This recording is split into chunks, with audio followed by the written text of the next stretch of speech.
Assalamualaikum warahmatullahi wabarakatuh. Hari ini kita akan melanjutkan pelajaran kita, yaitu tema 7, subtema 3, pembelajaran 3 dan 4. Nah, di sini di pembelajaran 3 ini kita akan membahas tentang keragaman ekonomi di Indonesia. Masyarakat Indonesia beragam dalam budaya, suku bangsa, bahasa, dan agama. Selain itu, ada pula keragaman dalam ekonomi. Ayo kita cari tahu bersama-sama. Nah, di halaman 109, ayo membaca di sini ada keragaman ekonomi di Indonesia.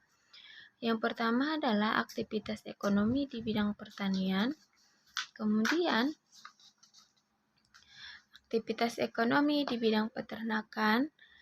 Yang ketiga, aktivitas ekonomi di bidang perikanan. Yang keempat, aktivitas ekonomi di bidang kehutanan.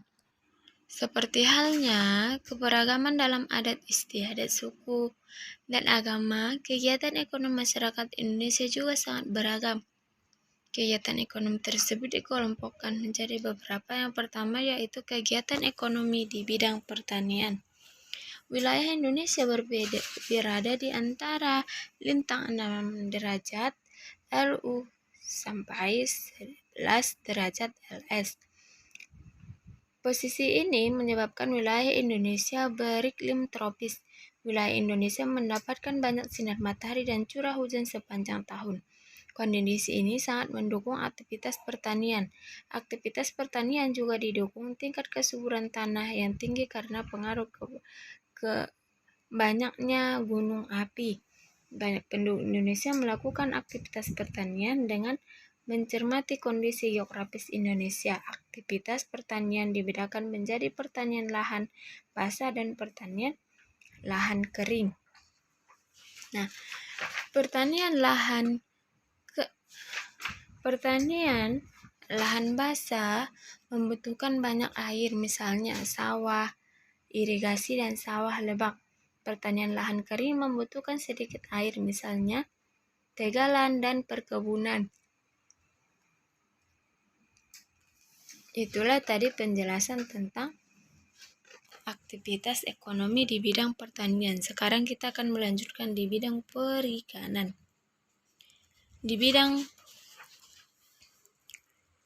perikanan, sekitar 2/3 luas wilayah Indonesia berupa perairan.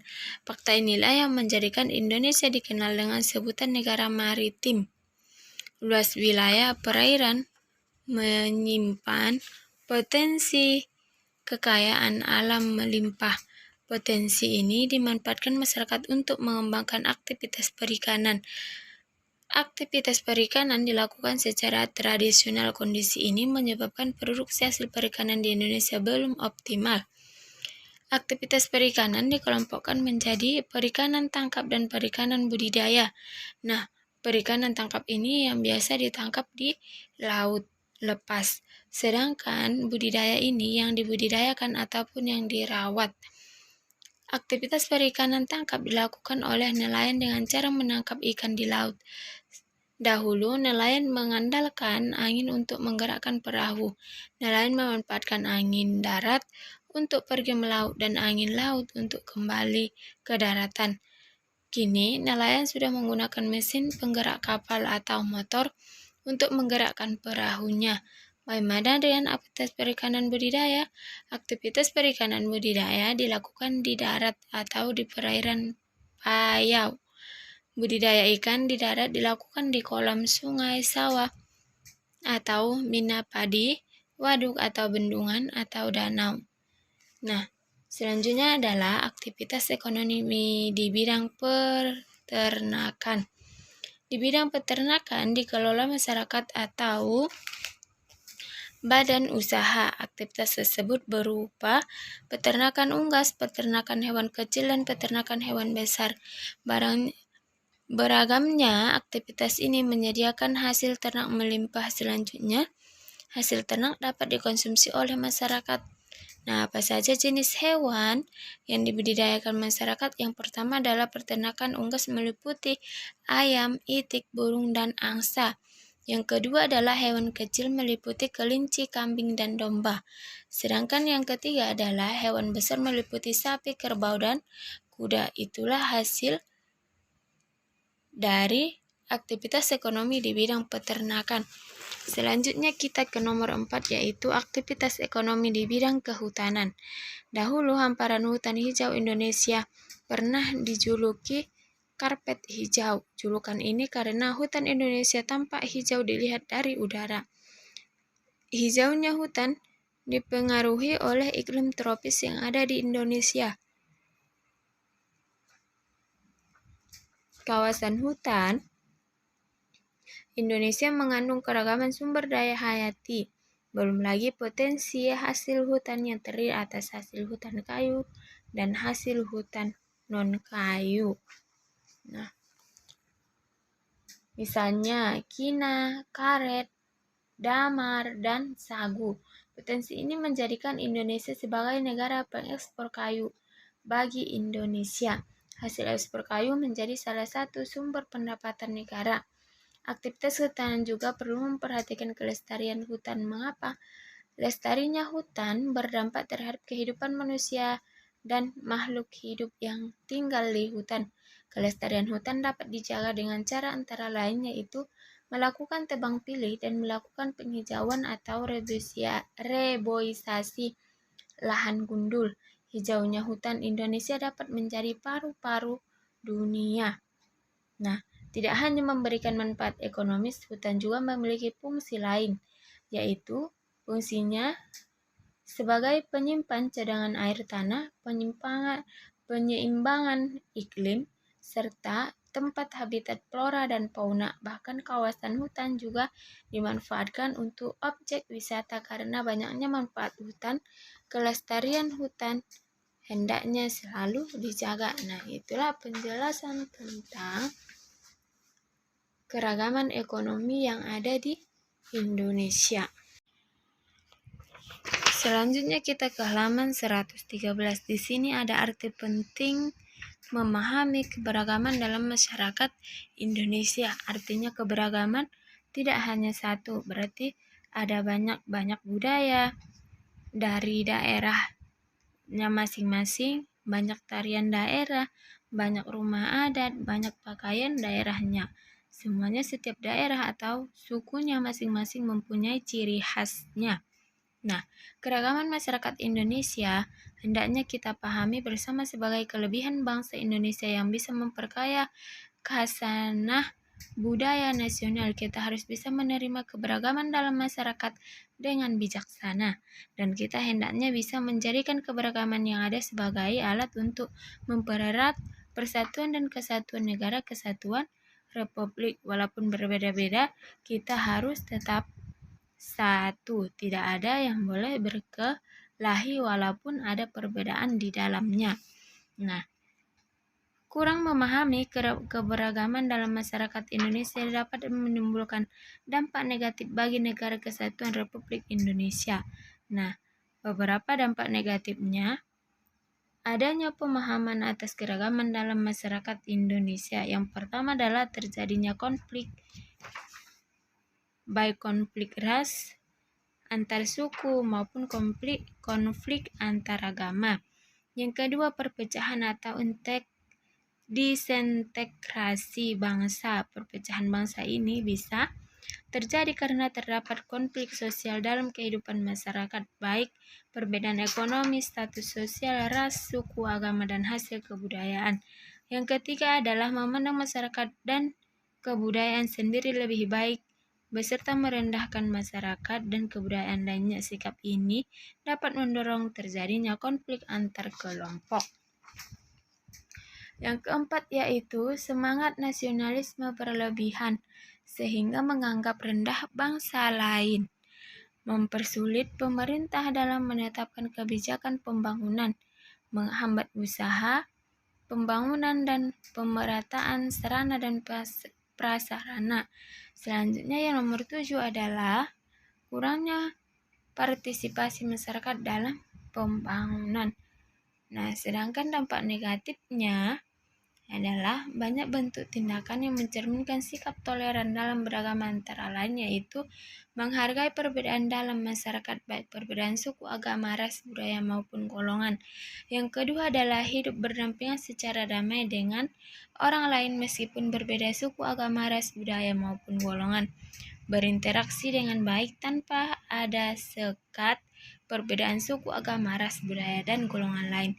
Selain itu, sikap saling menghargai dan toleransi dapat kita tunjukkan dengan menghindari tindakan-tindakan yang bisa memecah belah persatuan dan kesatuan negara kesatuan Republik Indonesia. Beberapa sikap yang hendaknya kita hindari seperti yang satu, memaksakan kehendak kepada orang lain, acuh tak acuh, dan tidak peduli terhadap lingkungan sekitar. Menonjolkan suku, agama, ras, golongan, dan budaya tertentu. Mementingkan suku bangsa sendiri atau sikap yang menganggap suku bangsanya lebih baik daripada suku bangsa yang lain. Cenderung memaksakan kehendak dan berani menempuh tindakan melanggar norma untuk mencapai tujuan. Mencari keuntungan diri sendiri atau mementingkan diri sendiri daripada untuk kesejahteraan orang lain. Itulah penjelasannya atau pelajaran kita di pembelajaran 4. Sekarang kita masuk ke pembelajaran 4, yaitu pada pembelajaran 3 kita telah mengetahui 4 macam aktivitas ekonomi. Nah, mari kita lanjutkan. Di sini ada keragaman ekonomi di Indonesia. Ini bagian yang kedua, yaitu ekonomi di bidang pertambangan, ekonomi di bidang industri, ekonomi di bidang perdagangan, dan ekonomi di bidang jasa. Nah, anak-anak ibu bisa baca bukunya halaman 117 sampai halaman 119. Nah, setiap daerahnya masing-masing dipengaruhi oleh kondisi geografis tiap daerah. Nah, akibatnya tidak setiap daerah mampu menghasilkan barang yang dibutuhkan masyarakat setempat. Selanjutnya itu sikap toleransi terhadap keragaman. Yang pertama di sini adalah toleransi dalam keberagaman agama, toleransi dalam keberagaman suku dan ras. Yang keempat, toleransi dalam keragaman sosial budaya. Dan yang keempat, toleransi dalam keragaman gender dan mengembangkan kesetaraan gender. Nah, gender ini adalah maksudnya yaitu jenis kelamin. Nah, perempuan dan laki-laki. Yang pertama adalah toleransi dalam keragaman agama. Pemerintah Indonesia mengakui 6 agama yang ada di Indonesia, yaitu agama tersebut. Yang pertama adalah Islam, Kristen, Katolik, Hindu, Buddha, dan Konghucu. Negara menjamin warga negaranya untuk menganut dan mengamalkan ajaran agamanya masing-masing. Jaminan negara terhadap warga negara untuk memeluk dan beribadah diatur dalam Undang-Undang Negara Republik Indonesia tahun 1945 pasal 29 ayat 2 yang berbunyi, negara menjamin kemerdekaan tiap-tiap penduduk untuk memeluk agamanya masing-masing dan untuk beribadah menurut ajaran agamanya dan kepercayaannya. Dalam kehidupan berbangsa, seperti kita ketahui, keberagaman dalam agama itu benar-benar terjadi. Agama tidak mengajarkan untuk memaksakan keyakinan kita kepada orang lain. Oleh karena itu, bentuk perilaku kehidupan dalam keberagaman agama diantaranya diwujudkan dalam bentuk yang pertama, melaksanakan ajaran agama yang dianutnya dengan baik dan benar, menghormati agama yang diyakini orang lain. Kemudian, tidak memaksakan keyakinan agama yang dianutnya kepada orang lain. Yang keempat, toleran terhadap pelaksanaan ibadah yang dianut pemeluk agama lain. Berlaku baik dalam kehidupan keberagaman beragama tersebut harus kita laksanakan tidak hanya di lingkungan keluarga, namun juga di lingkungan sekolah, masyarakat, serta dalam kehidupan berbangsa dan bernegara. Perilaku toleran terhadap keragaman suku dan ras di Indonesia itu perbedaan suku dan ras antar manusia yang satu dengan manusia yang lain hendaknya tidak menjadi kendala dalam membangun persatuan dan kesatuan bangsa Indonesia maupun dalam pergaulan dunia. Kita harus menghormati harkat dan martabat manusia yang lain. Marilah kita mengembangkan semangat persaudaraan hingga sama-sama sesama manusia dengan menjunjung nilai-nilai kemanusiaan. Selanjutnya, perilaku toleran terhadap keberagaman sosial budaya. Nah, di sosial budaya ini, kehidupan sosial dan keberagaman kebudayaan yang dimiliki bangsa Indonesia menjadi kekayaan bangsa Indonesia. Bagi seorang pelajar, perilaku dan semangat kebangsaan dalam mempertahankan keberagaman budaya bangsa dapat dilaksanakan dengan cara sebagai berikut. Yang pertama, mengetahui keanekaragaman budaya yang dimiliki bangsa Indonesia. Mempelajari dan menguasai salah satu seni budaya sesuai dengan minat dan kesenangannya. Merasa bangga terhadap budaya bangsa sendiri. Menyaring budaya asing yang masuk ke Indonesia. Itulah dia penjelasan tentang sikap toleransi terhadap keragaman. Yang nomor 4 yaitu toleransi dalam keragaman gender dan mengembangkan kesetaraan gender. Tuhan telah menciptakan manusia dalam 2 jenis, yaitu laki-laki dan perempuan. Setiap orang hendaknya memiliki kesadaran gender, yaitu kesadaran atas konsep yang meletakkan kedudukannya. Jika laki-laki, maka dia menjadi seorang pemimpin. Nah, fungsi dan peran antara laki-laki dan perempuan dalam masyarakat sejajar. Laki-laki dan perempuan dapat bekerja sama dalam melakukan pembangunan nasional dan menciptakan harmoni sosial. Sebagai contoh yaitu laki-laki dan perempuan dapat mengambil peran yang berguna bagi sesama manusia lainnya. Anak laki-laki dan perempuan memiliki tanggung jawab yang sama untuk menjaga kebersihan dan kerapian tempat tinggal. Siswa perempuan juga memiliki kesempatan sama untuk menjadi ketua kelas seperti halnya siswa laki-laki. Nah, keragaman gender ini adapun sikap yang dapat dikembangkan dalam menghormati keberagaman gender, yaitu yang pertama, tidak membeda-bedakan laki-laki dan perempuan dalam berteman, memberikan hak yang sama antara laki-laki dan perempuan. Yang ketiga adalah tolong-menolong tanpa membedakan jenis kelamin. Nah, itulah penjelasan tentang sikap toleransi terhadap keberagaman. Nah, untuk hari ini sampai di sini dulu pembelajaran kita ya, Nak. Wassalamualaikum warahmatullahi wabarakatuh.